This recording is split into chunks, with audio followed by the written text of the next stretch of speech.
Hi, ഞാൻ എലിസബത്താണ്.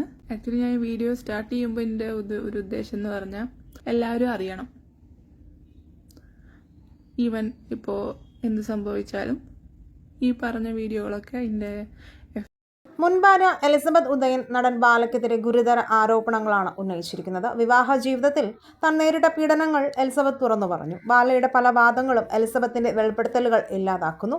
ബാലയ്ക്ക് വിവാഹശേഷവും പല സ്ത്രീകളുമായി ബന്ധമുണ്ടായിരുന്നെന്നും താനുമായി പ്രണയത്തിലായ സമയത്ത് ബാല മറ്റൊരു സ്ത്രീക്കൊപ്പമാണ് താമസിച്ചിരുന്നതെന്നും എലിസബത്ത് പറയുന്നു.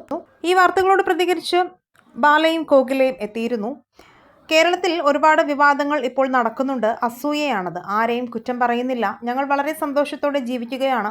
ഒരു പ്രശ്നത്തിനും പോകുന്നില്ല. സമാധാന ജീവിതം നയിക്കുന്നു. ഞങ്ങൾക്ക് നെഗറ്റീവ് എനർജി ഇഷ്ടമല്ല. ഇതെന്റെ ആദ്യ വിവാഹമല്ല. എൻ്റെ മുൻ വിവാഹ ജീവിതത്തിൽ ചെറിയ വഴക്കുകൾ നടന്നിട്ടുണ്ട്. എന്നാൽ കഴിഞ്ഞ 1.5 വർഷമായി എനിക്കും കോകിലയ്ക്കുമിടയിൽ ഒരു വഴക്കും നടന്നിട്ടില്ല. ദേഷ്യം വന്നാൽ കോകില ചിരിക്കും. ഇങ്ങനെ ഒരു ക്യാരക്ടറിനെ ജീവിതത്തിൽ ഞാൻ മുമ്പ് കണ്ടിട്ടില്ല. ഇപ്പോൾ പുറത്തു പോയാൽ എപ്പോഴാണ് വീട്ടിൽ വരാനാകുക എന്നാണ് ചിന്തിക്കുന്നത്. എപ്പോൾ ഭാര്യയുടെ കൈകൊണ്ടുണ്ടാക്കുന്ന ഭക്ഷണം കഴിക്കാമെന്നാണ് മനസ്സിലെന്നും ബാല പറയുന്നു. എവിടെ പോയാലും മാമ വളരെ പെട്ടെന്ന് വീട്ടിലേക്ക് തിരിച്ചു വരുമെന്ന് കോകിലയും വ്യക്തമാക്കി.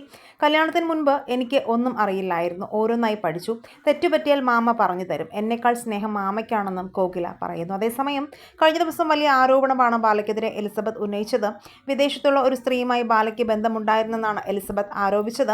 ഇതൊക്കെ കോടതിയിലോ പോലീസോ ചോദിച്ചാൽ കൊടുക്കാൻ തയ്യാറാണെന്നും എലിസബത്ത് വ്യക്തമാക്കി. ആരോപണങ്ങൾ ബാല നിഷേധിക്കുന്നുണ്ട്. അതേസമയം എലിസബത്തിന്റെ ആരോപണങ്ങൾ സത്യമാണെന്ന് സോഷ്യൽ മീഡിയയിൽ അഭിപ്രായങ്ങൾ വരുന്നുണ്ട്. ഇതാദ്യമായല്ല ബാലയ്ക്കെതിരെ ഇത്തരം ആരോപണം വരുന്നത്. നേരത്തെ ആദ്യ ഭാര്യ അമൃത സുരേഷും ഗുരുതര വെളിപ്പെടുത്തലുകൾ നടത്തിയിരുന്നു.